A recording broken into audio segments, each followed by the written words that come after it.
Bienvenue à tous pour ce 20e Rendez-vous du Futur. 20 émissions, 20 expérimentations, 20 épisodes. Épisodes car il s'agit d'une série au long cours que nous avons créée ici au Cube, à Issy les Moulineaux, en direct. Vous êtes plus de 2000 à suivre chacune de ces émissions. Vous êtes de plus en plus nombreux à nous suivre sur les réseaux sociaux tout au long de l'année et à aller sur le site rendez-vous-du-futur.com. Nous vous remercions, tout simplement.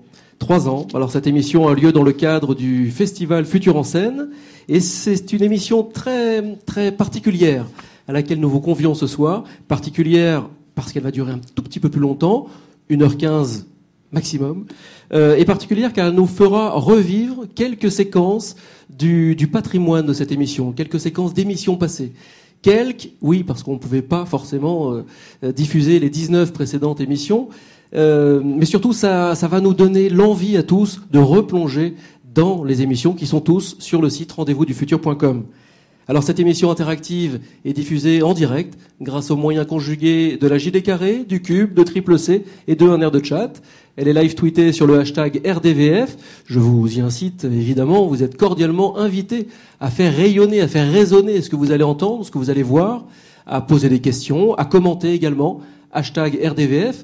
Et nous reviendrons d'ailleurs sur ce qu'il s'est dit sur Twitter à la fin de cette émission avec Gaïané Adorian de l'équipe de Notex. L'occasion donc de revenir sur vos questions, sur vos commentaires, sur tout ce que vous avez vécu sur Twitter.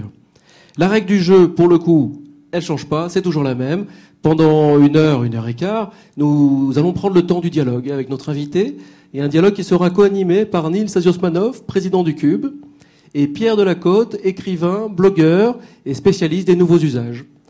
Moi, je suis Éloi Choplin de l'agence de communication astucieuse Triple C, et je suis comme à chaque fois le passeur de vos questions, le passeur de mes questions également, le passeur du hashtag RDVF, et car, vous le savez, comme à chaque fois, cette émission se construit en direct grâce à votre participation, à vos questions, à vos commentaires. Nous sommes dans la co-construction. Ce soir, c'est une émission, encore une fois, très particulière, puisque nous avons la chance, le bonheur, de recevoir celui qui a été notre premier invité, notre parrain, Joël de Ronet. Laissez-moi vous le présenter en quelques mots.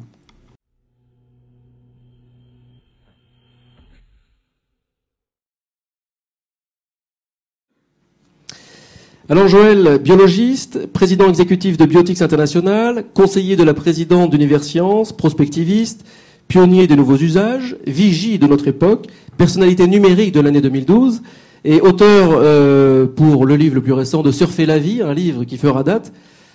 Mais en fait, Joël, je crois que je ne vais pas vous présenter. Je vais pas vous présenter parce que je pars de 2 postulats. Le premier étant que je crois vraiment que les internautes qui suivent cette émission vous connaissent. Et le deuxième, que s'ils ne vous connaissent pas suffisamment, ils auront toutes les informations sur doronet.com, tout simplement.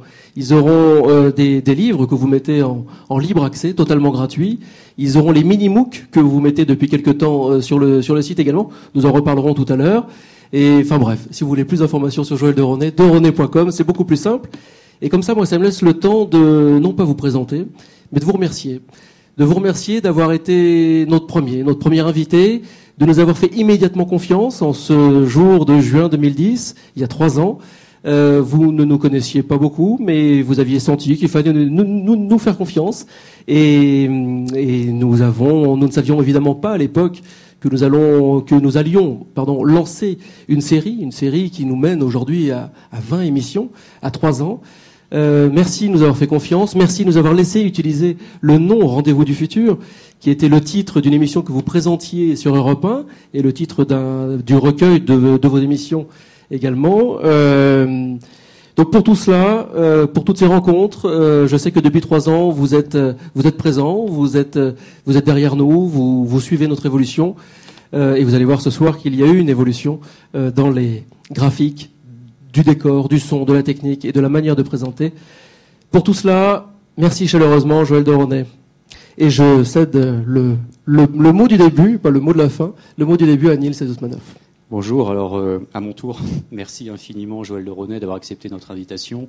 Léo l'a dit, c'est grâce à vous que nous sommes lancés dans cette passionnante aventure des Rendez-vous du Futur. Et je tiens vraiment à vous exprimer notre joie profonde de vous avoir ici en chair et en os avec nous pour fêter cette 20e édition. Et j'espère qu'il y en aura encore beaucoup et que vous reviendrez. Alors, avec vous, ce soir, nous allons surfer la complexité du monde, un monde qui devient de plus en plus fluide et imprévisible sous les effets de la révolution numérique. Alors, pour résumer la situation, Michel Serres a une formule assez percutante. Il dit qu'est-ce qui change, ou plutôt qu'est-ce qui ne change pas. Et l'artiste Jérôme Lanier a aussi une formule qui est assez choc. Il dit nous allons vers une société où nous aurons les pouvoirs de véritables dieux, mais il faudrait commencer à prendre le job. Voilà, donc c'est ce soir avec vous que, sans plus tarder, que nous allons commencer à apprendre le job. Et je laisse tout de suite la parole au généticien Axel Kahn qui va lancer le premier sujet.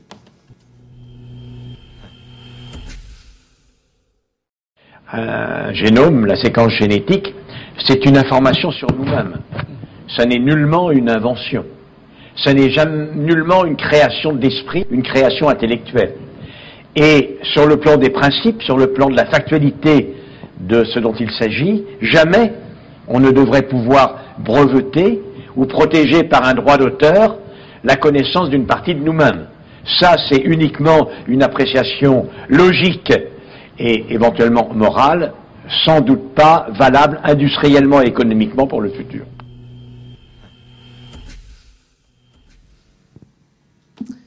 Niels ?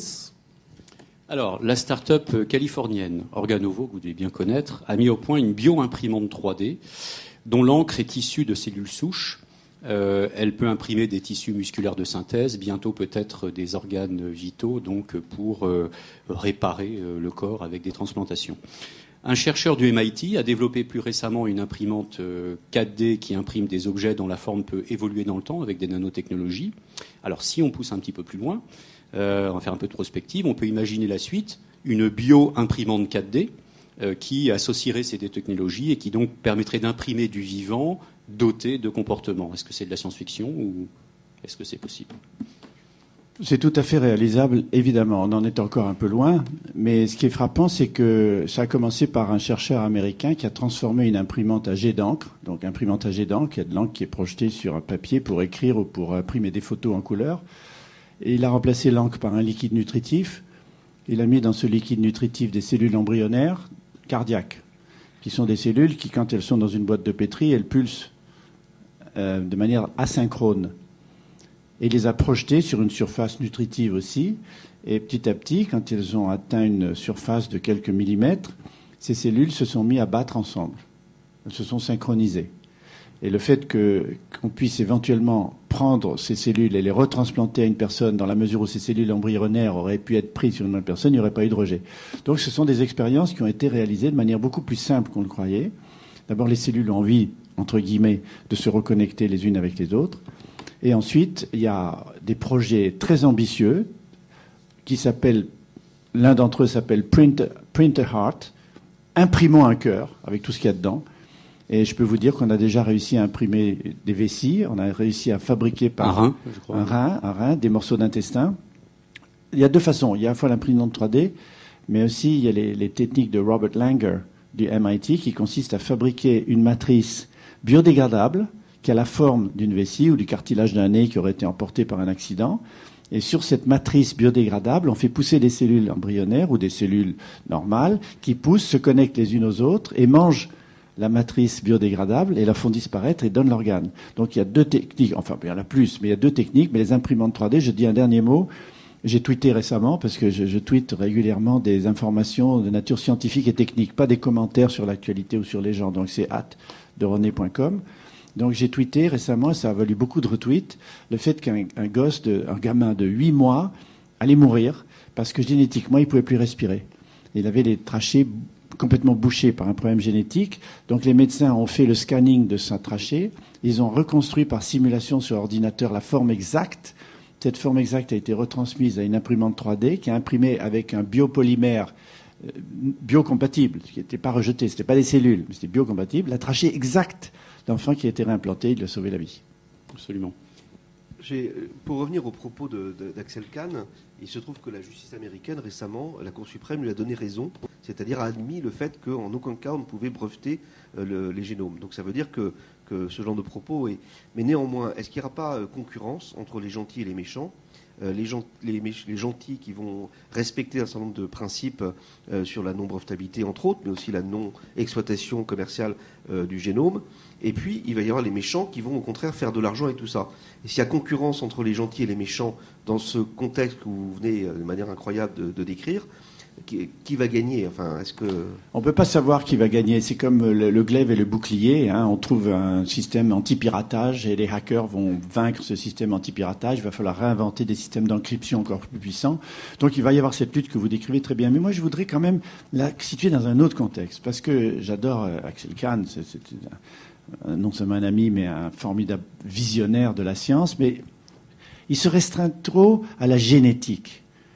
Et là, je suis tout à fait d'accord avec deux autres chercheurs dont vous connaissez les noms, qui sont Henri Atlan et Jean-Claude Ameisen, qui prônent l'épigénétique. Alors là, il faut que j'explique ce que c'est. Parce que la vision traditionnelle de l'ADN comme programme du vivant, comme un programme d'ordinateur, c'est beaucoup trop simpliste. On pense que toutes les enzymes, les protéines, les cellules, le métabolisme est programmé dans les lettres, les 3 milliards de lettres du code génétique, les 30 000 gènes. Eh bien non.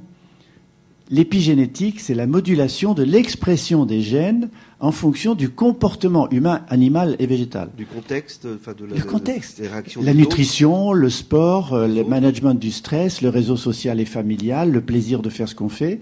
Tous ces éléments vont influencer l'expression des gènes, plus, moins, pas du tout, inhibé, désinhibé.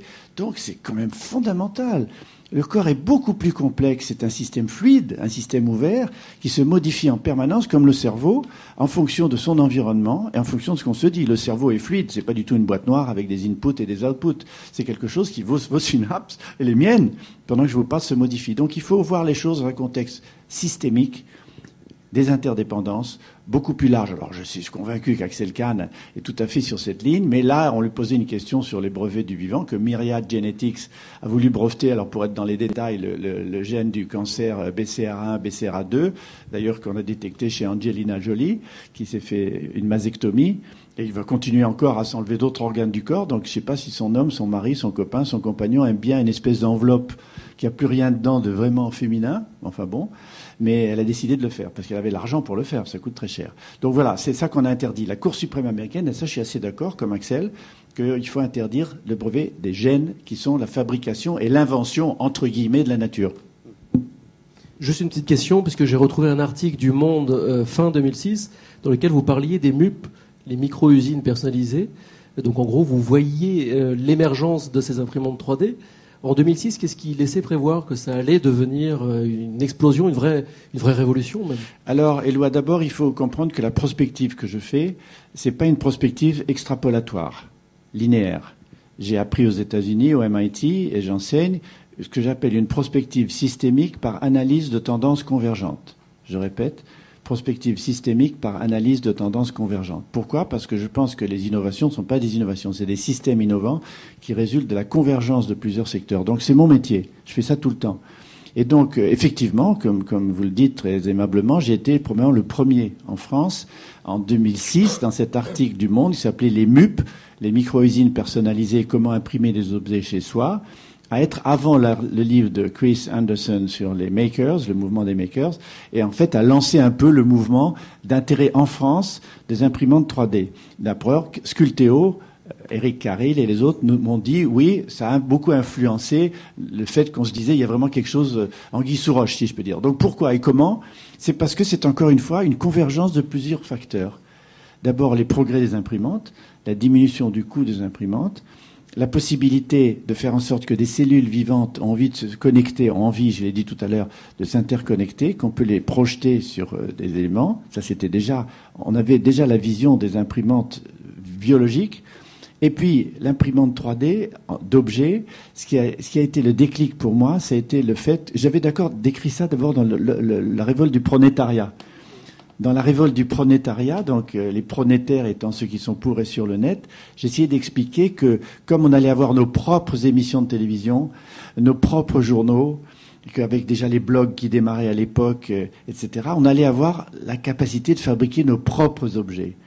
Et donc j'ai cherché un peu partout ce qui pouvait apporter de l'eau au moulin, et c'est là où j'ai trouvé l'importance de ces futures imprimantes 3D. Il y a quand même quelqu'un, il faut le citer, qui a été déterminant dans cette avancée, c'est Niels Gershenfeld du MIT, qui a écrit un livre, qui a lancé le livre des Fab Labs, Fabrication Laboratories, qui s'est répandu dans le monde entier. Donc c'est vraiment Gershenfeld qui était à la base des imprimantes 3D au MIT. On reviendra sur les Fab Labs un petit peu plus tard, et sur toute cette nouvelle ère, l'ère du co. On y reviendra. Alexis Botaya est un journaliste défricheur qui expérimente le futur avec une vision résolument positive.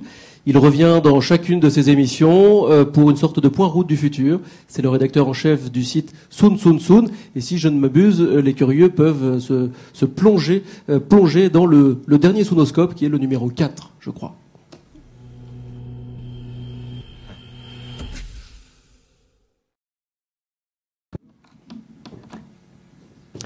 Alexis, bonjour, je vous cède mon micro. Bonjour, merci Éloi. Bonjour à tous, bonjour Joël. Vous m'offrez une transition absolument parfaite, puisque vous étiez en train de dire, je fais de la prospective systémique par analyse convergente. De tendance convergente. De tendance convergente, exactement, je note ça. Et c'est exactement ce qu'on essaie de faire chez Soon Soon Soon, de récupérer des innovations pour voir effectivement comment elles expriment des tendances convergentes. Donc je vais vous en présenter quelques-unes, et là aussi vous avez commencé par Axel Kahn, donc je vais remonter un peu dans le temps, et j'ai choisi des innovations qu'on a présentées à chacun des invités, et on reviendra sur vos réactions sur chacune d'elles. Donc la première, qui s'appelle Personal Genome Service, c'est intéressant parce que vous avez justement là aussi parlé de génétique pour commencer. C'est une petite box, vous savez, c'est la grande folie des box en ce moment, on s'abonne.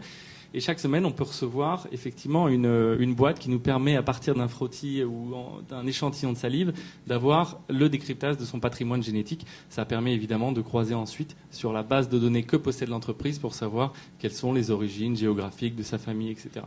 Donc la question qu'on se pose, est-ce que demain, on aura tous le décryptage de notre propre patrimoine génétique dans un bocal quelque part à la maison ? Je crois que ce n'est pas une très bonne nouvelle. D'abord, les prédictions sont que l'année prochaine, 2014, disons 2015, le décryptage de la totalité de votre génome va coûter 500 €. Aujourd'hui, c'est 1 500 €, ça va coûter 500 €. Donc, l'industrie pharmaceutique pourrait s'en servir, l'industrie cosmétique pour vous donner la crème, la pommade ou le meilleur truc. D'ailleurs, il y en a une d'entre elles qui a essayé il y a 4-5 ans, ça n'a pas marché. Mais surtout, les gens vont pouvoir le faire facilement.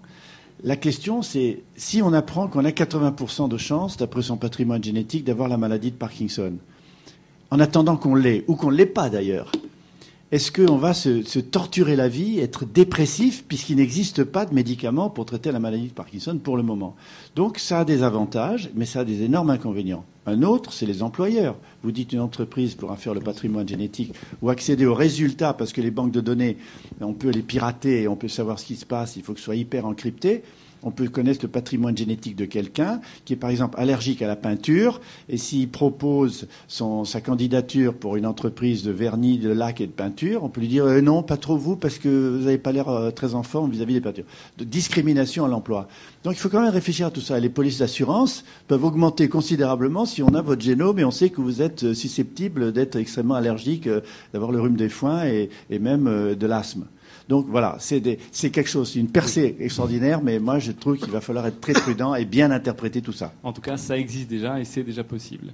Autre innovation que je voulais vous présenter et qu'on avait présentée à Taniem, qui était intervenu sur le même plateau que ce soir, la WikiHouse. C'était intéressant, vous parliez de Fab Lab. La WikiHouse, c'est une maison imprimée en 3D à partir d'éléments assemblables, mais surtout dont les plans ont été échangés en open source sur Internet, complétés par tous les internautes, et qui permet ensuite d'être assemblé de cette façon collaborative. C'est une des premières maisons collaboratives imprimées 3D open source, et qui pose évidemment la question, est-ce que demain on pourra tous bâtir nos propres maisons, nos propres cités ? Alors, petite correction, est-ce qu'on pourra tous... Vous savez que je ne suis pas dans la logique binaire. Hein. Je suis dans une logique complémentariste. Je ne dis pas ce sera ou ça, c'est et. Donc c'est passionnant. J'adore ce projet parce qu'en plus il correspond tout à fait à la société du co, chère à Sophie Novelle. Son dernier bouquin, La vie chère, SHARE, et la co-révolution, va tout à fait dans le sens de partage. Donc comme on peut faire des imprimantes 3D qui impriment d'autres imprimantes 3D, pourquoi pas avoir des maisons qui, en travail collaboratif, permettent de fabriquer des vraies maisons. Et on va même des voitures. Il y a des wikicars. Des wikicars où on fabrique des vraies voitures par morceaux, par pièces détachées, en se mettant en commun et ensemble. Et en plus, on peut les louer. C'est-à-dire qu'on loue sa voiture, on fait du covoiturage pour se balader, mais aussi sa propre voiture qu'on n'a pas fabriquée mais achetée. Si on s'en sert pas beaucoup, on peut la louer. Donc toute cette société représente un véritable tsunami, qui représente une montée d'une génération qui désintermédie énormément de grands intermédiaires pyramidaux qui ont géré notre vie pendant un siècle. Ça va des transports à la banque, à l'assurance, à l'énergie. Alors, évidemment, on ne va pas du jour au lendemain s'en passer, mais de plus en plus de gens, comme ceux que vous voyez sur cette image, vont désintermédier les grands constructeurs, les grands intermédiaires, et travailler entre eux. Alors on parle de partage justement, je voulais vous présenter Sparkt également, qui est l'innovation suivante, que j'avais présentée également à Patrick Vivray, et qui est en fait un réseau collaboratif qui permet, à partir d'une application sur son téléphone portable, de participer à la création d'un logo pour une ONG, mais pas en s'investissant sur 1 heure, 2 heures ou 3 heures, mais en donnant 5 minutes de son temps dans les réseaux de transport en commun, par exemple. Et toutes ces minutes de temps s'ajoutent à celles qu'ont données les autres, et au final, on peut avoir des recommandations très stratégiques pour une ONG pour développer sa stratégie de communication. Donc ça, c'est quelque chose de... Voilà, on peut contribuer à la bonne cause, mais en donnant simplement très peu de son temps, mais on participe à un effort On est dans collectif. la même logique. Il y a Adrien Aumont qui a créé Kiss Kiss Bank Bank, qui vient de créer Hello Merci. C'est tout à fait cette logique. Et c'est ce qu'on appelle aussi le crowdsourcing. Plusieurs experts ensemble peuvent résoudre des problèmes complexes qu'un seul expert ne peut pas résoudre tout seul. Toujours dans cette idée du partage, Coursera, qui est un site internet qu'on avait présenté à François Tadei quand on parlait d'éducation et qui permet d'accéder à des cours qui sont donnés à Stanford, à Princeton, à Polytechnique, maintenant à l'université de Hong Kong, de Tokyo. Ils ont plus de 2 800 000 élèves aujourd'hui et c'est des cours qui sont mis complètement à disposition de tous et qui posent évidemment, non pas la question, mais en tout cas laissent espérer un accès au savoir et à la connaissance par le plus grand nombre à partir du moment évidemment où on possède les technologies pour y accéder. Alors il se trouve que je connais bien Coursera et surtout Daphne Koller, qui est la jeune femme brillantissime qui a créé cette espèce de fédération de Stanford, MIT, Harvard et d'autres entreprises pour faire en sorte que les cours soient présentés. Et l'astuce de son système dans Coursera, c'est que c'est gratuit, mais elle fait payer les évaluations. Et donc les évaluations dont les gens ont besoin pour savoir s'ils ont un espèce de diplôme, ça c'est payant, pas cher. Mais comme il y a beaucoup plus de gens que ce que vous dites, pas 2,7 millions, c'est 6,7 millions. 6,7 millions de personnes dans les cours d'ensemble. Et un cours de Harvard, ils ont 150 à 200 cours en ligne, c'est 50 000 personnes sur chaque cours. Donc c'est une vraie révolution. Heureusement, ça commence en France. Polytechnique et la Sorbonne Panthéon ont décidé de rentrer dans Coursera et il y en aura d'autres. Maintenant, le pli est pris. Et peut-être que tout à l'heure, on parlera des mini-MOOC parce que moi, j'en crée un. Et la dernière, enfin, pour terminer, qu'on avait présenté à Mercedes Serra, vous parliez d'examen dans Coursera, la Falcon que vous devez connaître, qui est la première conférence consacrée à l'échec entrepreneurial, où on avoue pour la première fois ses échecs pour les partager avec d'autres entrepreneurs et qui laisse espérer qu'un jour, effectivement, la vision de l'échec sera revalorisée, notamment en France. Voilà. Ça, il faut vraiment l'espérer. C'est une espèce de TED. C'est le même principe, c'est-à-dire c'est mondial. Ça, c'est au lieu que le succès, c'est un TED de l'échec. J'aimerais bien qu'à Davos, on parle plutôt de ce truc-là que des succès des grands patrons et des grands capitaines d'industrie. Et des politiques. De l'échec des politiques. Merci beaucoup Alexis. Nous allons passer maintenant à une très rapide séquence, une rencontre que nous avions fait il y a un peu plus d'1 an avec Étienne Klein et qui nous parle, et on le sent assez impatient.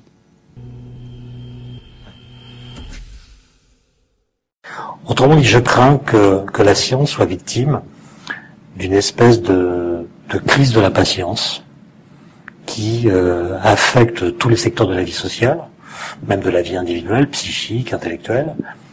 Et cette crise de la patience touche en premier lieu, me semble-t-il, la science.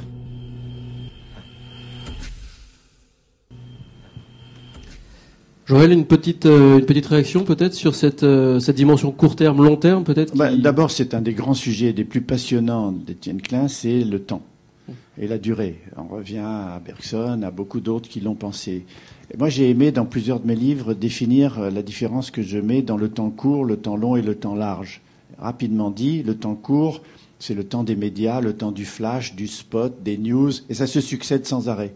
Et la génération montante, la génération numérique, elle est complètement obsédée aussi par le temps réel, ce qu'on appelle en anglais instant gratification, la gratification instantanée. D'ailleurs, ils s'appellent entre eux la tribu des Ikiwaiwin, qui en anglais veut dire I know what I want and I want it now. Donc c'est vraiment le temps réel, l'immédiateté. Ensuite, on a le temps long. Le temps long, c'est plus ennuyeux. C'est le temps de la classe, le temps de l'école, le temps du métier, le temps de la formation, le temps de la retraite. Et puis c'est un temps qui est synchronisé par la société. C'est un temps qui est synchronisé en 9h, 6h, les vacances, 14 juillet, 15 août, machin truc, etc. Donc c'est un temps qui est des segments de temps qu'on peut pas comprimer, qu'on peut pas élargir. Et donc les gens disent j'ai pas le temps. Et dans le temps court, ils disent je suis débordé. Donc entre le je suis débordé et j'ai pas le temps, il y a un troisième temps que moi je privilégie et Étienne aussi. C'est ce que j'appelle le temps large.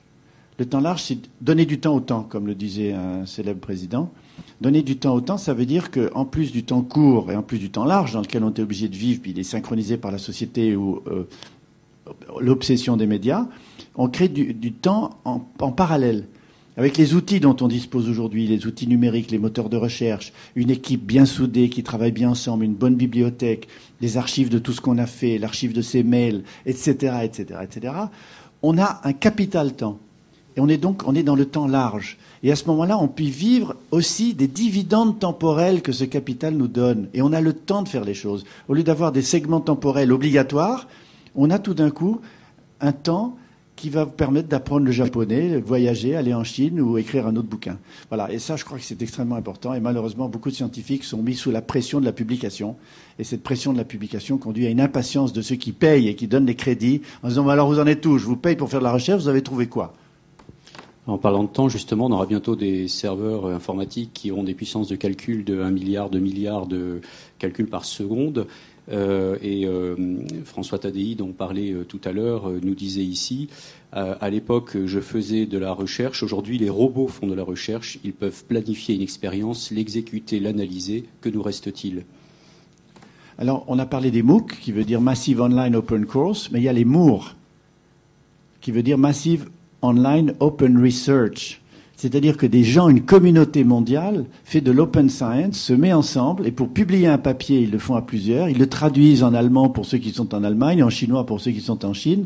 Et donc là, on a un travail collaboratif qui, assisté par des robots, et là, je ne crois pas quand même aller à l'extrême de dire si les robots le font, qu'est-ce qu'on va faire dans la recherche, c'est la créativité individuelle et collective qui donne son sens à la recherche. Le robot peut exécuter des protocoles extrêmement précis et trouver des choses qu'on n'a pas vues passer, mais la synthèse, la capacité de synthèse pour tout d'un coup relier cette connaissance nouvelle à l'ensemble des connaissances qu'on a déjà, j'attends de voir les robots et les ordinateurs ultra rapides le faire. Je ne dis pas qu'ils ne le font pas, mais j'attends de voir. Il y a une autre une dimension dans le petit propos très rapide d'Étienne Klein, c'est une certaine forme de pessimisme sur les progrès, sur l'avenir de l'humanité. Il a une autre phrase qui est aussi très courte et très incisive, il dit le progrès c'était mieux avant. C'est-à-dire, c'était mieux au XIXe siècle, quand on avait avec Jules Verne, on disait demain ça sera.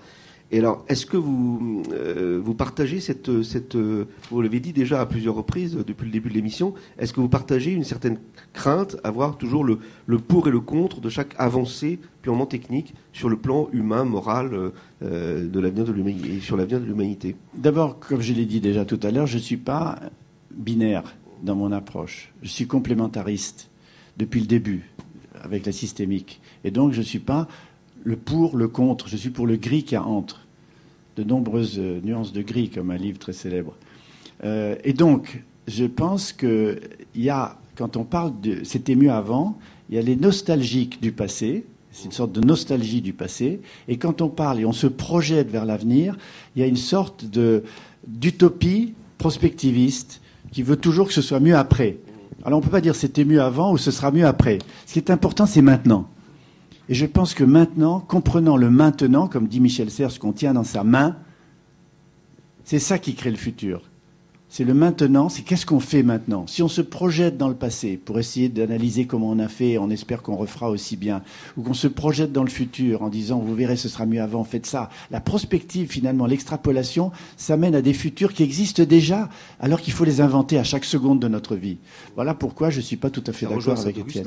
Saint-Augustin, pourquoi pas. Il y a le présent du présent, le présent du passé et le présent de l'avenir, mais il n'y a pas de présent, de passé et d'avenir. Saint-Augustin, à part son côté extrêmement mystique et mystificateur, je suis assez d'accord avec cette idée. Je préfère Teilhard de Chardin, tout ce qui monte converge. C'est complémentaire. C'est complémentaire, nous dit Pierre. Niels?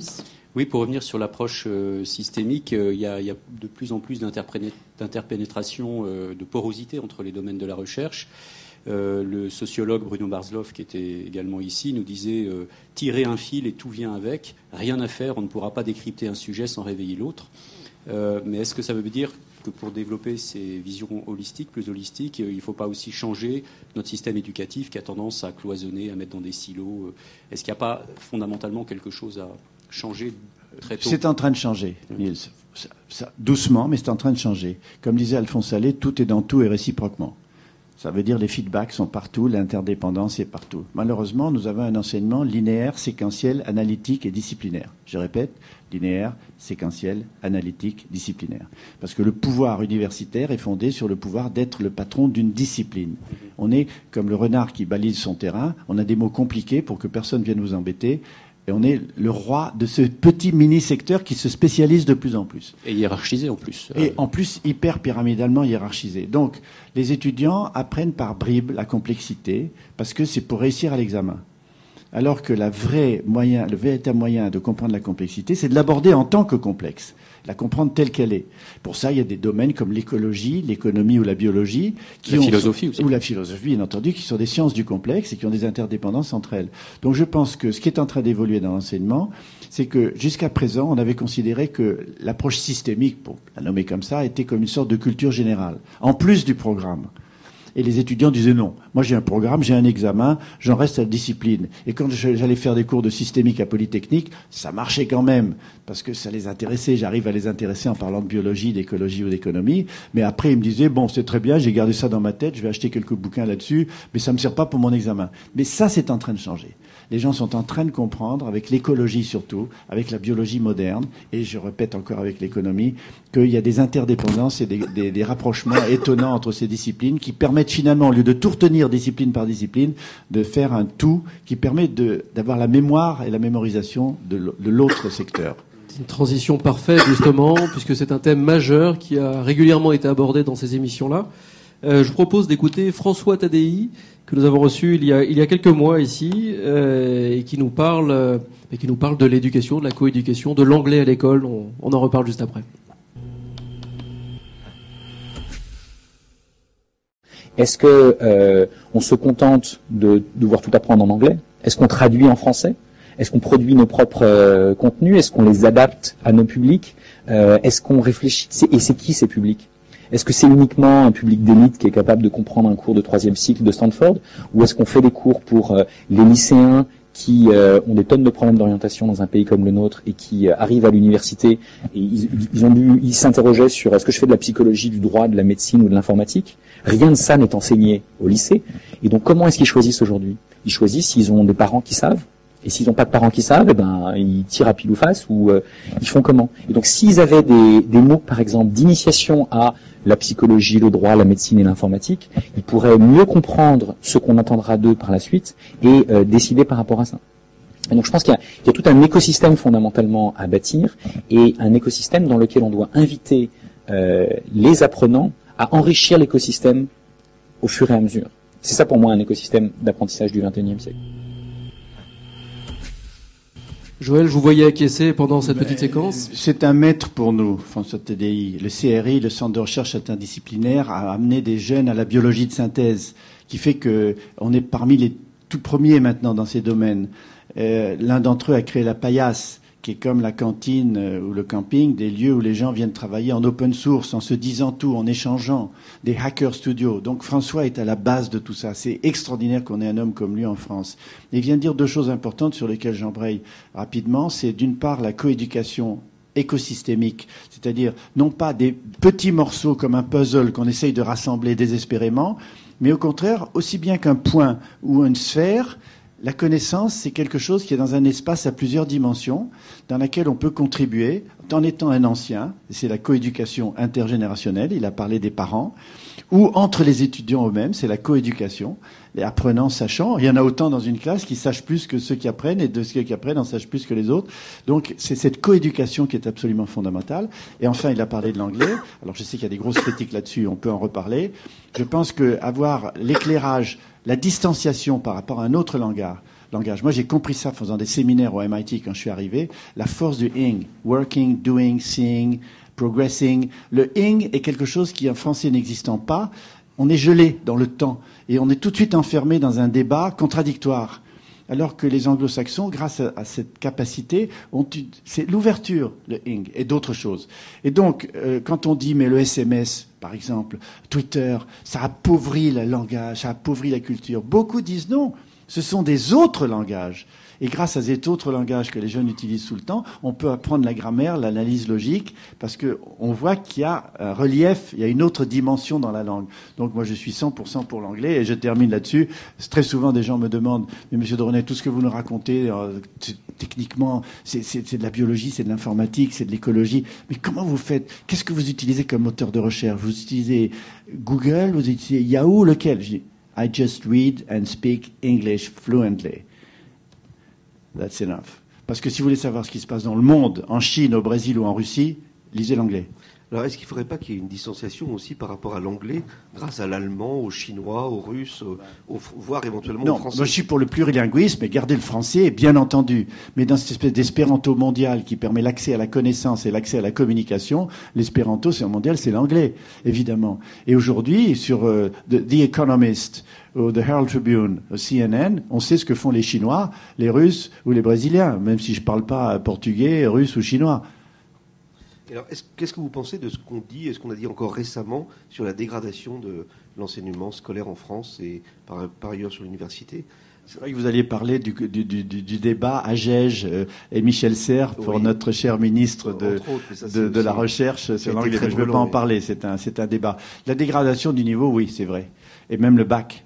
Il y a une dégradation parce qu'il y a une facilité maintenant d'apprentissage très rapide de certaines choses, de certains réflexes sociétaux, par la coéducation du numérique, disons. Prenons-le comme ça.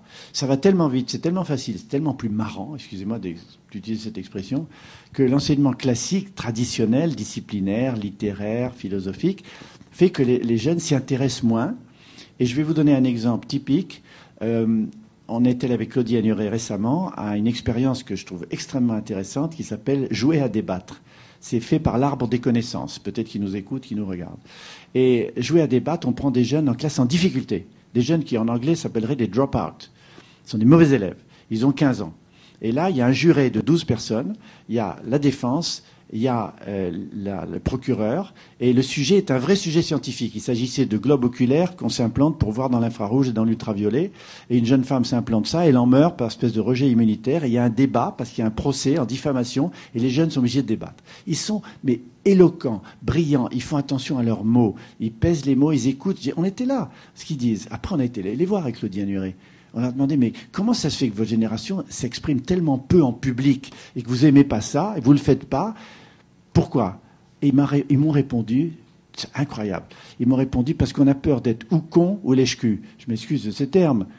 Con, parce qu'il suffit que je bredouille un peu, toute la classe se moque de moi. Donc, il y a ce côté répressif.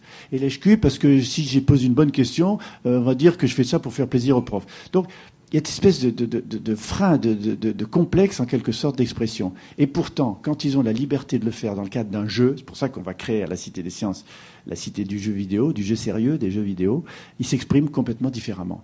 Alors, eux, ils apprennent par toutes sortes de porosités, ils apprennent par les uns et par les autres, par Internet. Et nous, notre tort, me semble-t-il, de parents, de profs, de politiques, de responsables de ces organismes, c'est de dire, apprenez notre culture. L'opéra, le ballet, la littérature, les poèmes récités en direct. Quand des gens d'Ormesson, ils vous récitent des quantités de poèmes en direct, c'est formidable. Mais eux, c'est pas leur culture. Est-ce qu'elle est mauvaise, leur culture? Je vais pas dire ça, c'est une autre culture. Il faut qu'on la comprenne aussi, et pas essayer de les tirer vers la nôtre. Et vous me donnez une bonne transition, parce que, alors déjà, je me rappelle très bien, la première, quand vous étiez venu, vous nous aviez... je ne sais pas si c'était vous, si vous citiez quelqu'un, mais c'est cette image des jeunes qui ont la tête vide, mais en fait c'est parce qu'elle est connectée. D'Éric de Kerkhove. Voilà, d'Éric de Kerkhove, oui, le sociologue. D'Éric de Kerkhove, voilà, les empty heads, les têtes vides, parce qu'ils demandent tout de suite autour d'eux quelque chose, ils échangent. Ils sont connectés. Et ils sont connectés, mais leur tête se vide et se remplit d'émotions et de violence. Donc il faut qu'on les aide à sédimenter la connaissance. Voilà, et dans un autre style, Michel Serres a cette image, l'homme n'a plus de tête, l'écran l'a remplacé, ce qui est un peu la même image, donc on externalise les processus cognitifs. Et donc on voit que l'enseignant change aussi du coup de rôle dans les modes d'éducation, et donc c'est plus un accompagnateur dans les processus d'autonomisation, d'accès à la connaissance. Alors la question que je vais vous poser derrière ça, vous avez dit tout à l'heure, c'est un peu comme deux mondes qui se regardent en ce moment. Est-ce que ce changement qui s'opère aujourd'hui dans le système éducatif dont je viens de parler ne va pas, par porosité là encore, changer les modes de gouvernance, les processus de décision, d'organisation, les organisations? Est-ce que finalement, ça va pas tout révolutionner dans la manière de gouverner, pour dire Ça les choses? pourrait, au conditionnel, mais ça va très lentement. Ça évolue, mais très, très lentement. Je reprends le professeur. Les professeurs commencent à comprendre entre eux, et aussi l'environnement dans lequel ils sont, qu'ils sont plus seulement des détenteurs de connaissances et des détenteurs de la discipline scolaire. Ils comprennent qu'ils sont des médiateurs, des catalyseurs d'intelligence collective. Je dis souvent des pasteurs et des passeurs. Le pasteur parce qu'il vous conduit dans les chemins, et le passeur parce qu'il vous conduit dans les labyrinthes de la connaissance, et le pasteur parce qu'il vous rassemble sous lui, sous son égide.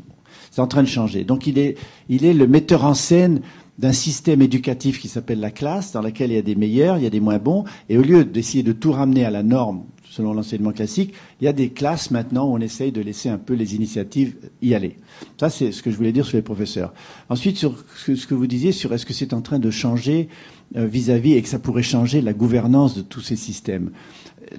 Les cultures, les modes de fonctionnement de l'esprit sont plus difficiles à changer que les structures techniques ou les structures d'enseignement. Et il se trouve que le pouvoir, qui est quelque chose, comme on le dit, et c'est faux, ne se partage pas. Je suis pour le pouvoir en réseau aussi. Eh bien, ce pouvoir éducationnel, éducatif des mandarins, entre guillemets, et de ceux qui les gouvernent, c'est-à-dire ceux qui créent les programmes et qui sont les leaders de l'éducation dite nationale, crée une sorte de blocage qui fait que cette évolution, malheureusement, est extrêmement lente. Il y a d'ailleurs un indicateur intéressant que la publicitaire Mercedes Serra avait remonté ici, qui était que donc une étude montrait que 90% des Français n'accordent plus leur confiance aux politiques, 90%, 70% ne l'accordent plus aux syndicats et 50% ne l'accordent plus aux entreprises. Donc c'est quelque part un indicateur paradoxalement positif. Ça veut dire qu'il faut que quelque chose change justement dans les relations. Il faut changer d'air. Voilà. Revoyez les vidéos du forum changerdair.fr. Forum Changer d'air, donc, qui a eu lieu le 5 juin dernier à l'initiative de Véronique Anger de Fribert, qui est ici d'ailleurs au Cube, ici les Moulineaux. Très bonne transition justement, parce qu'il nous a parlé d'écran, il nous a parlé d'empathie. Je vous propose de regarder une petite séquence d'un passage de Serge Tisseron, qui était ici parmi nous il y a déjà 2 ans. Il ne suffit pas d'être interconnecté pour reconnaître d'être interdépendant, et que l'empathie est quelque chose qui peut être aidé par Internet, mais aussi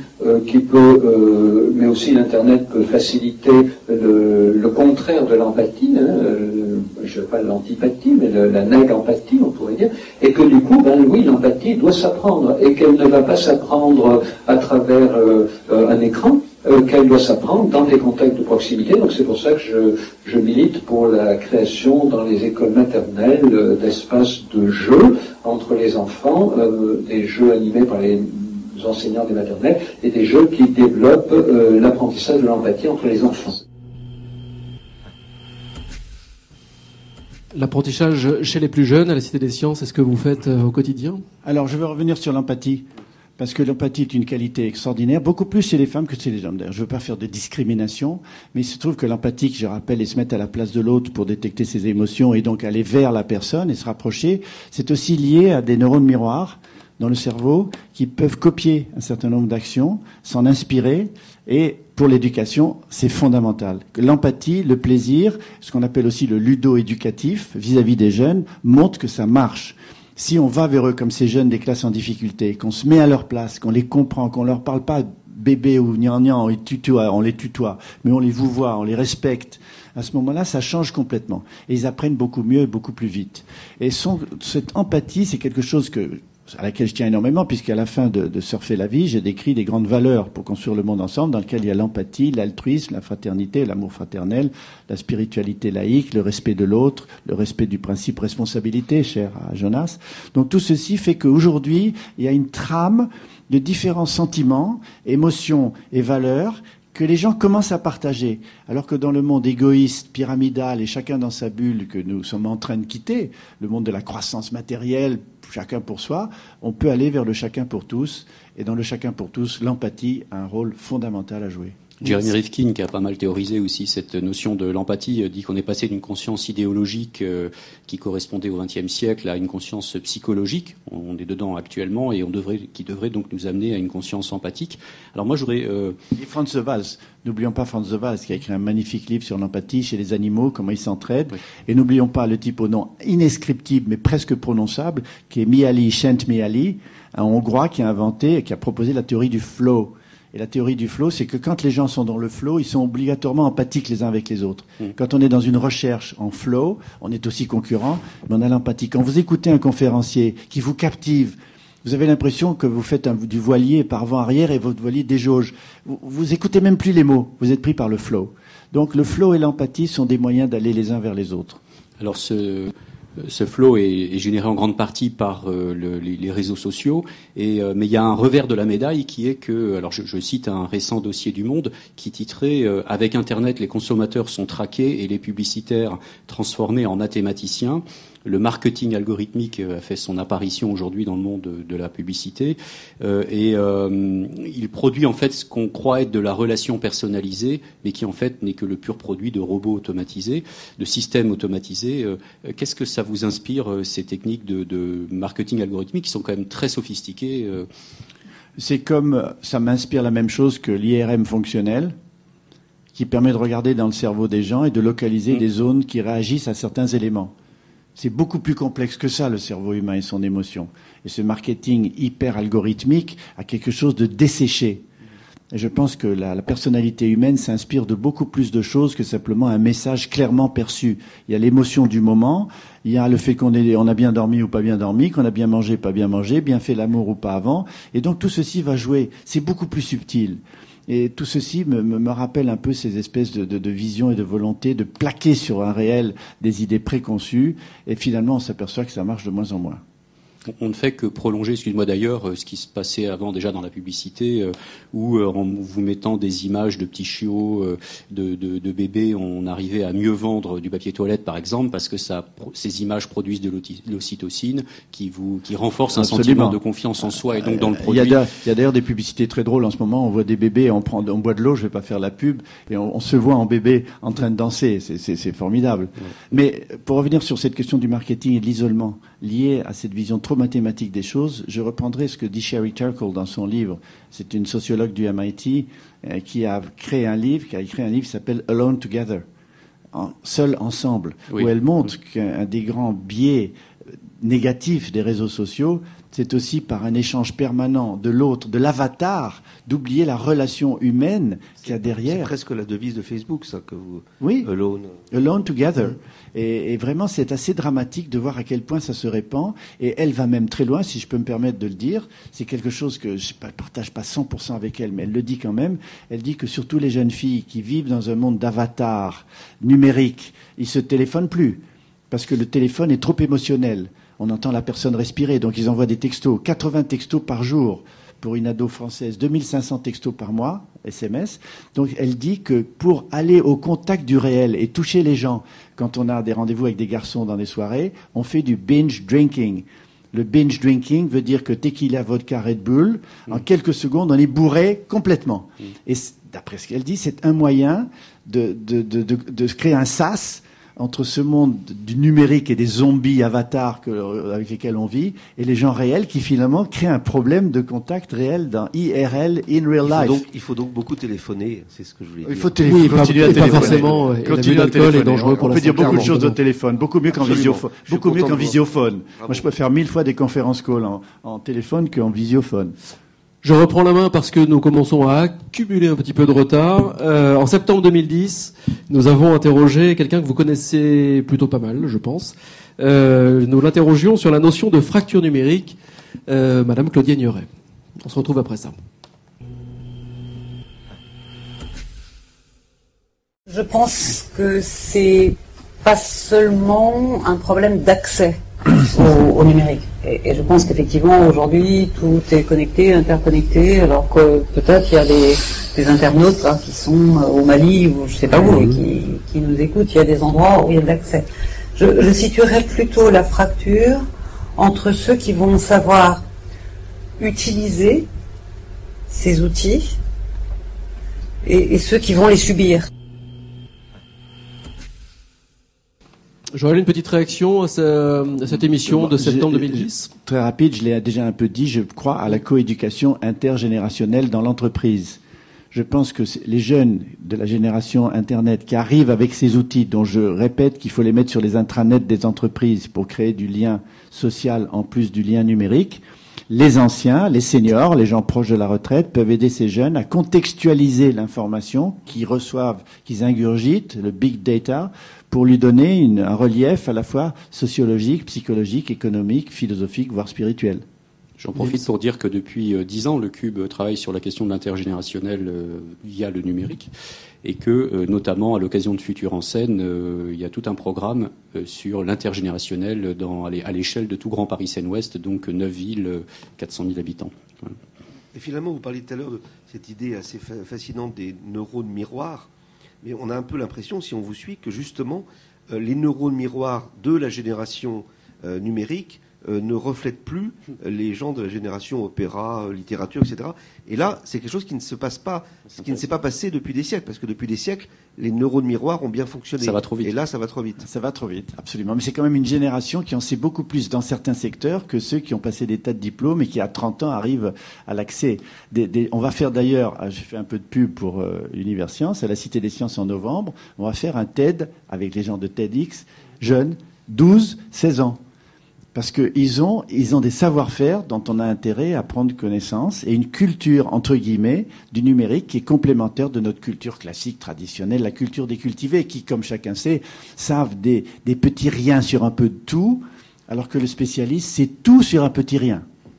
On suivra ça de près, du coup, en novembre prochain. N'oubliez pas de tweeter, de live-tweeter, de faire résonner tout ce que vous voyez et entendez. Hashtag RDVF. Je te rends la main. Non, je rebondis juste sur le million de petits tout. Là, j'avais une question justement sur. Vous devez connaître ce livre, Un million de révolutions tranquilles de Bénédicte Magnier, et qui parle de la manière dont partout dans le monde aujourd'hui, que ce soit dans les pays riches ou les pays pauvres, des citoyens décident de s'affranchir de l'hyperconsumérisme pour aller vers pour réinventer finalement le rapport au travail, à l'habitat, à l'argent, à la santé, à l'environnement, à la famille, etc. Et tout ça, c'est extrêmement créatif, mais c'est pas, on peut pas dire que ce soit vraiment sous le radar aujourd'hui de l'institution, des grands médias, etc. Donc il y a une créativité qui est immense, qui s'exprime, et en même temps, elle est pas valorisée. Je sais que vous faites partie de ceux qui le font, et très, je dirais, avec beaucoup d'énergie. Qu'est-ce que, selon vous, comment on pourrait mieux fluidifier toute cette créativité aujourd'hui ? Alors, elle existe de plus en plus. C'est le livre d'Anne-Sophie Novelle dont je parlais, La co-révolution. C'est ce que j'essayais d'écrire dans Surfer la vie, la société fluide. Les politiques, les médiatiques aussi beaucoup, et des industriels ne le voient pas. Parce que ça met en cause leur pouvoir pyramidal et leur sphère de pouvoir dans laquelle ils sont. Ça monte comme un tsunami. Et c'est une génération mondiale qui est en train de faire ça. C'est pas seulement une génération d'un pays, c'est partout. Grâce notamment au numérique, mais pas seulement. Alors comment il faudrait faire pour que ça aille plus vite ? C'est le changement de mentalité des politiques. Et la seule chose qui peut leur faire changer de mentalité, c'est la crainte du vote, la crainte de leur réélection, la crainte de leur pouvoir, qui jusqu'à présent, beaucoup, est aidé par les très grandes entreprises et les lobbies, qui ont intérêt à financer les réélections d'hommes politiques pour être sûr qu'eux aussi en bénéficieront de retour d'ascenseur. On est dans cette logique-là. On l'a vu avec l'explosion du monde de la finance et ce qui s'est passé avec les subprimes, etc. Donc, petit à petit, ce monde fait son chemin. Ça va du microfinancement au mobile banking, mobile phone, comment ça s'appelle, au mobile banking en Afrique, où les gens achètent une chèvre contre des légumes sans argent, avec téléphone portable. Donc tout ceci montre que certaines transactions de désintermédiation entre les humains sont parfois plus avancées que dans des pays dits occidentaux et dits démocratiques. Alors tant que nos dirigeants qui se disent démocratiques ne le seront pas, et qu'ils accepteront vraiment d'être dépassés par ceux qui montent, ça continuera comme vous le dites. On n'y est pas encore. C'est peut-être par des raisons comment dire, il y a des paradoxes intéressants. Par exemple, Obama pousse actuellement tout ce qui relève des makers aux États-Unis parce que finalement, ça va permettre de relocaliser la production. Et donc la balance commerciale avec la Chine va changer. Donc absolument, ils l'ont fait pour l'énergie en appliquant le principe d'attrition plutôt que le principe de précaution, on peut l'expliquer. Et nous, ça commence en France grâce à l'effort de plusieurs d'entre nous, et notamment ceux qui ont fait Sculptéo et tout ce que l'on essaye de faire pour créer en novembre à Universcience les premières assises nationales de l'impression 3D, de créer des technopoles, des technoparcs près de Bordeaux, près de Grenoble, où cette nouvelle industrie 2.0 va se développer. Et le gouvernement, Fleur Pellerin pour ne pas la nommer, et chez Montebourg, en ont pris conscience, et le président de la République aussi, qu'il se passait quelque chose qui permettrait, comme Obama l'a compris, mais nous aussi, de ne pas sous-traiter toute une série de petits produits usuels et communs qu'on fait fabriquer en Chine, en Corée du Sud ou à Singapour, on pourrait le faire chez nous. Et avec un impact sur l'environnement qui plus est. Avec un impact sur l'environnement. Sans transition aucune, quoique il y a encore cette notion de rêve, cette notion d'enfance. Dans les rendez-vous du futur, nous recevons vraiment des vigies de notre époque, donc des personnalités de tous les horizons. Nous avons reçu des architectes, des paysagistes, et cette fois-ci, j'ai envie de vous montrer une séquence du fondateur de Métal Hurlant et de pas mal d'émissions de télé également. Il a fait des films, il est fondateur des Humano. Jean-Pierre Dionnet est venu ici. C'était un moment assez rock'n'roll.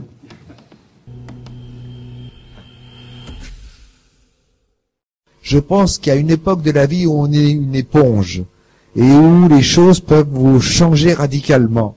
Je pense qu'après, on peut rajouter des choses, continuer à s'informer, continuer à s'intéresser, continuer à faire des découvertes, mais qu'on n'a plus cette faculté, parce qu'on a bâti un petit mur autour de soi qui est la connaissance préalable. Et je le regrette. J'aimerais bien pouvoir retomber en enfance.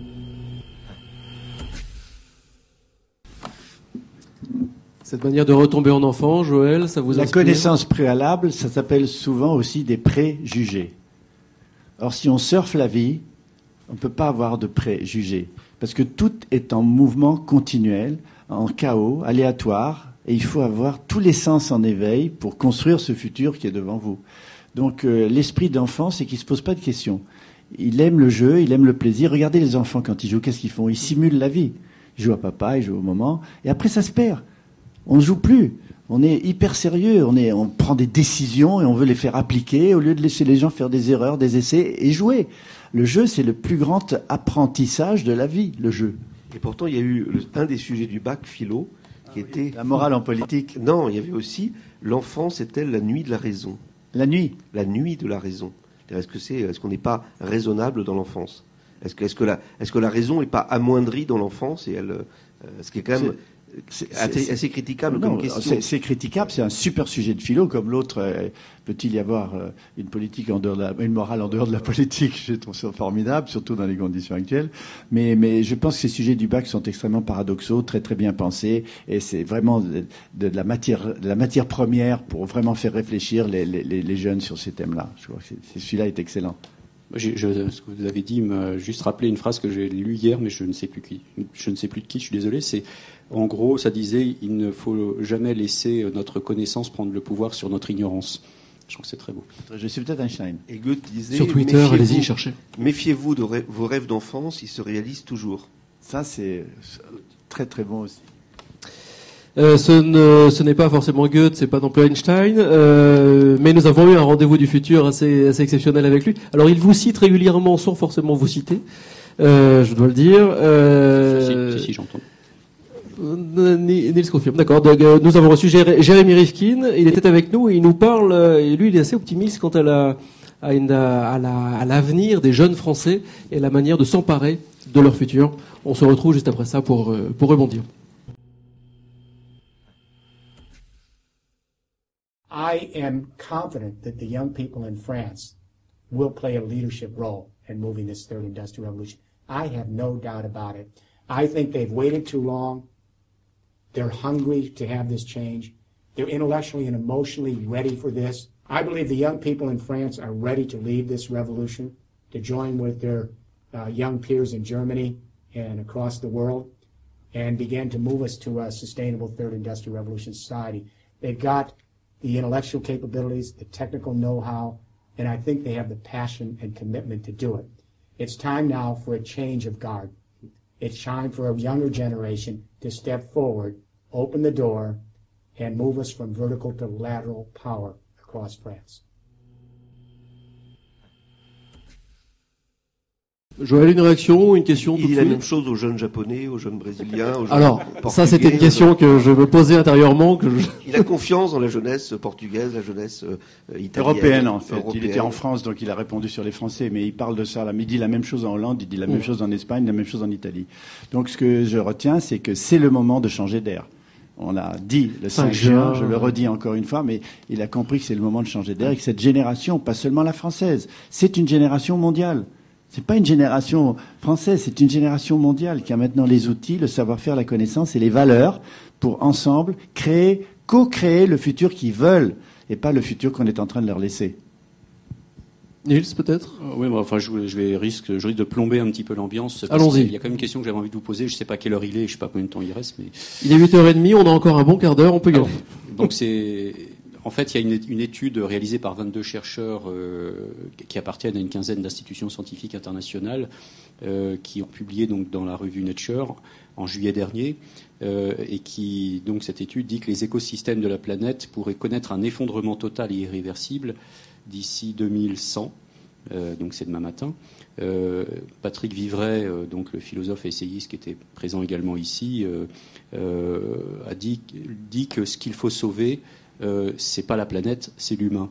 Cette prise de conscience-là, est-ce que, bon, j'imagine que vous êtes alerté par ça, mais comment, là encore, est-ce qu'il y a, selon vous, une vraie urgence à alerter les décideurs, l'opinion sur ce sujet?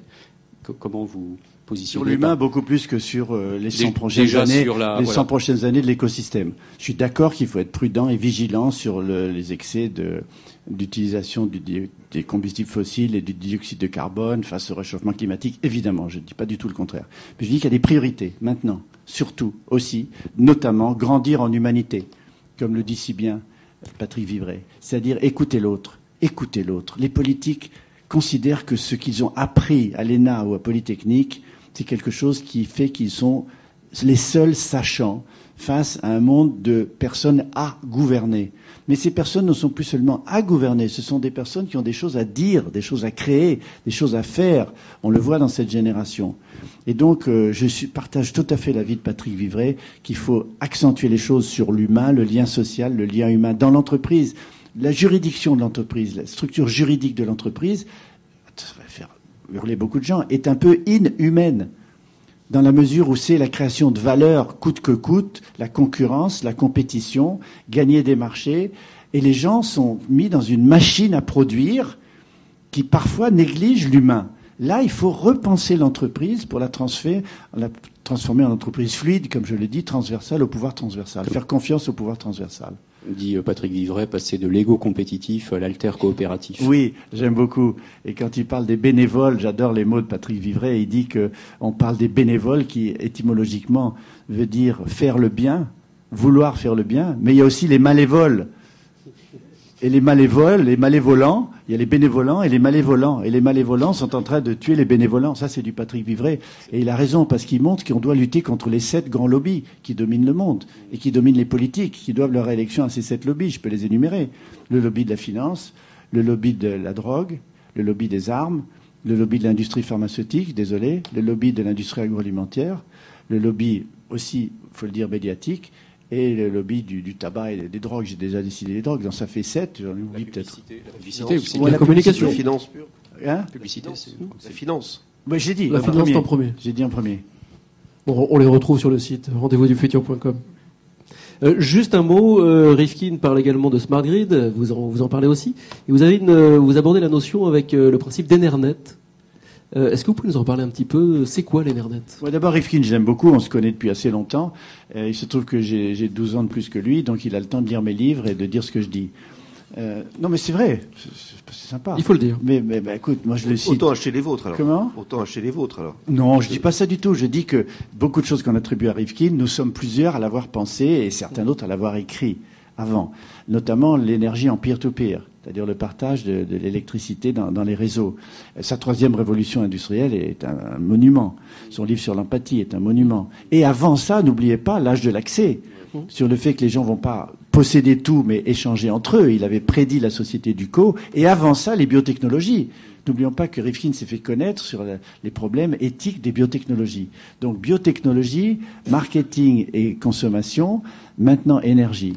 Alors l'énergie, j'ai les mêmes visions que lui, on arrive exactement au même point de convergence, c'est que l'énergie nucléaire est une énergie qui est pyramidale, une énergie de pouvoir, une énergie de puissance, et qui ne correspond pas à la démocratie énergétique du monde dans lequel nous pourrions aller en utilisant un mix énergétique des 12 énergies renouvelables combinées entre elles, de telle sorte que les énergies intermittentes que sont le vent et le soleil soient couplées à des énergies permanentes que sont la biomasse, l'hydroélectricité, la géothermie, à condition de ne plus parler des énergies renouvelables, ça c'est moi, c'est pas Rifkin, mais de parler de l'énergie renouvelable, par la combinaison de ces 12 formes d'énergie, je ne vais pas redécrire, qu'on connaît, auxquelles on associe les économies d'énergie et l'efficacité énergétique. Ça, c'est un premier point. C'est des gigawatts potentiels d'électricité qu'on n'exploite pas parce que le pouvoir pyramidal tue l'innovation réticulaire, si j'ose dire, en réseau. Au lieu de la notion de filière, typiquement française, mot intraduisible en anglais, et la notion de centrale, typiquement aussi pouvoir centralisateur, centrale nucléaire, centrale hydroélectrique, centrale au fioul, centrale à charbon, il faut penser en termes de D-centrale, connectées entre elles dans un réseau, je vais y venir, et pas de filière, mais de matrice énergétique qui combine les énergies entre elles. On a la même vision. Et moi, je parle d'Enernet parce que je pense qu'on va vers un Internet en peer-to-peer de l'électricité. Pourquoi ? Parce que la plupart des grands architectes dans le monde, la plupart des architectes travaillent actuellement sur des bâtiments à énergie positive. Il y en a tout près d'ici. Hein, il y en a plein. Il y en a à Meudon, il y en a partout. Des bâtiments qui produisent plus d'énergie qu'ils en consomment. Qui dit produire plus d'énergie qu'on en consomme, dit obligatoirement partage.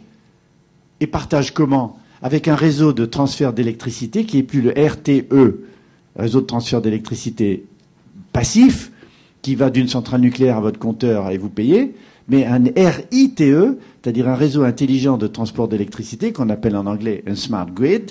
Et ces smart grids sont en train de s'interconnecter entre eux, bottom-up, encore en employant des termes anglo-saxons, pour créer des véritables réseaux de partage qui s'adaptent à l'offre, à la demande, à l'été, à l'hiver et au stockage. C'était la question du stockage que je voulais vous poser. C'est une révolution. On peut stocker l'énergie de quantité de façons, de moment elle est décentralisée. D'abord, la smart grid permet l'arrivée du photovoltaïque venant des panneaux solaires et de l'éolien, qui est un courant qui perturbe la grille classique, premièrement.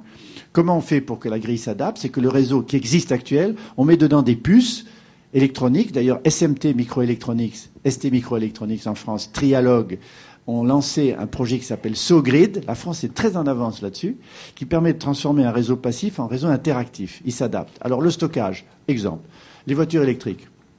Combien il est prévu de voitures électriques en France en 2020 ? 1 million. C'est pas beaucoup. C'est des voitures de flotte commerciale, d'autobus, etc. 1 million. OK. Combien ça stocke une voiture électrique ? 10 kWh. Comment ça fait 10 kWh multiplié par 1 million ? 10 gigawattheures. C'est-à-dire la production de 10 réacteurs nucléaires. Je n'ai pas dit centrales nucléaires, j'ai dit 10 réacteurs nucléaires. Donc, dans le potentiel d'1 million de voitures en France en 2020, il y a l'équivalent stocké, pas libéré tout en même temps, de 10 réacteurs nucléaires. Une voiture reste 95% de son temps en stationnement. Les Américains ont calculé, avec le procédé qu'on appelle V2G, Vehicle to Grid, que grâce à la Smart Grid, des particuliers pouvaient se faire 4 000 à 5 000 $ par an en revendant leur électricité. Autre moyen, les Danois ont des éoliennes qui tournent. Elles font de l'électricité. En même temps, elles pompent de l'eau dans une colline, dans un réservoir. Il n'y a plus de vent, l'eau redescend, fait tourner une turbine. En Amérique, il y a un procédé qui s'appelle Compressed Air Energy Storage. L'air comprimé sous le sol. Dans les nappes phréatiques, l'éolienne tourne, elle fait de l'électricité, elle stocke l'air comprimé dans la nappe phréatique. Qu'est-ce qu'on en fait ? On le remélange à du gaz naturel ou du gaz de schiste et on augmente considérablement le rendement de la combustion de ce gaz, à 65% au lieu de 35% pour faire de la vapeur et de l'électricité, etc. Donc il y a des quantités de moyens décentralisés. Encore faut-il avoir la vision décentralisée. Ceux qui ont la vision pyramidale et centralisée disent c'est impossible de stocker de l'énergie. Est-ce possible en France d'avoir une vision décentralisée? Très difficile. Pourquoi c'est si long tout ça? Mais c'est très difficile. On est colbertiste et jacobin. On a une vision pyramidale, cartésienne, linéaire, séquentielle. Nos politiques sont formés, notre élite est formée aux maths ou au droit. Aux maths dans des grandes écoles qui ont des noms techniques et au droit dans des grandes écoles qui ont des noms d'administration. Vous voyez ce que je veux dire? Eh bien, les maths et le droit ne comprennent plus à gérer les gens. C'était bon pour gérer les choses et gérer les gens individuellement, mais la complexité ne se gère pas seulement avec les maths et le droit. Je suis désolé de dire ça à ceux qui ont fait ces études-là, mais ça ne correspond plus. Nous sommes, l'émission touche à sa fin et nous allons aborder le traditionnel tweet point ou le point tweet avec Gaïané Adorian de l'équipe de Notex qui a scruté, qui a observé, qui a dialogué avec vous, internautes, derrière votre écran ou tout simplement derrière votre smartphone, vous qui tweetez sur le hashtag RDVF et continuez de tweeter.